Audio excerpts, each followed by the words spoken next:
রংপুর জেলা স্কুলের সাবেক শিক্ষক গণপতি চক্রবর্তী ও তার পরিবারের সবাইকে হত্যার ঘটনায় সুষ্ঠু তদন্ত ও বিচার নিশ্চিতের দাবি আত্মীয় স্বজন ও পুরো রংপুরবাসীর। সারা দেশ নাড়িয়ে দেয়া এই হত্যাকাণ্ড অনেক প্রশ্নের জন্ম দিলেও পুলিশ বলছে তদন্ত সঠিক পথে এগোচ্ছে। আর এ নিয়ে আরও জানাতে রংপুর থেকে যোগ দিচ্ছেন সহকর্মী আমিরুল বাপ্পি।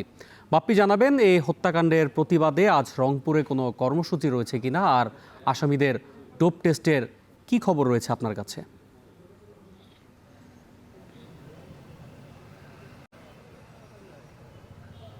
অন্যয় আজ বেলা 11টায় সুশাসনের জন্য নাগরিক অর্থাৎ সুজন নামের যে সংগঠনটি আছে তারা এই হত্যাকাণ্ডের প্রতিবাদে এবং সুষ্ঠু বিচার দাবিতে মানববন্ধন করবে প্রেস ক্লাবের সামনে। আজকে এটাই একমাত্র কর্মসূচি রয়েছে এই হত্যাকাণ্ডের প্রতিবাদে।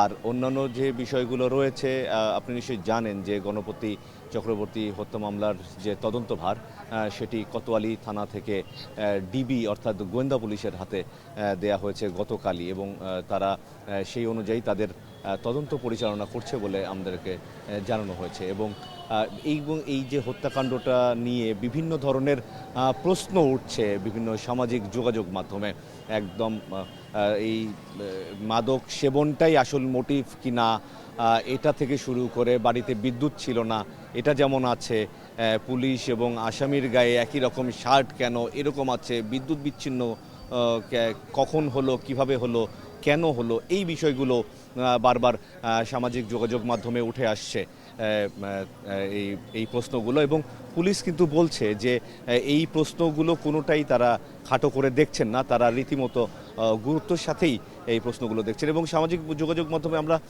বিভিন্ন অপরাধ বিশ্লেষক যারা আছেন তাদেরও বিভিন্ন ধরনের প্রশ্ন বা বিশ্লেষণ আমরা দেখতে পাচ্ছি। কিন্তু যেহেতু চলছে এই তদন্তটি চলছে, শুরু হয়েছে, সেটি সময় সাপেক্ষ একটা ব্যাপার এরকমটি বলছে পুলিশ। ডোপ টেস্ট এবং ফরেন্সিকে কিছু তথ্য আলামত পাঠানোর কথা রয়েছে আজকে, সেই বিষয়ে হয়তো আমরা দিনের পরবর্তী সময়ে জানতে পারবো আপডেটগুলো কি আছে, সেটি পুলিশের কাছ থেকে জানতে পারবো। তবে এখন পর্যন্ত যতটুকু জানা গেছে যে আসামিদেরকে ধরা হয়েছে তারা যে স্বীকারোক্তি দিয়েছে, তার সাথে গতকালকে আসামিদের একজন বন্ধু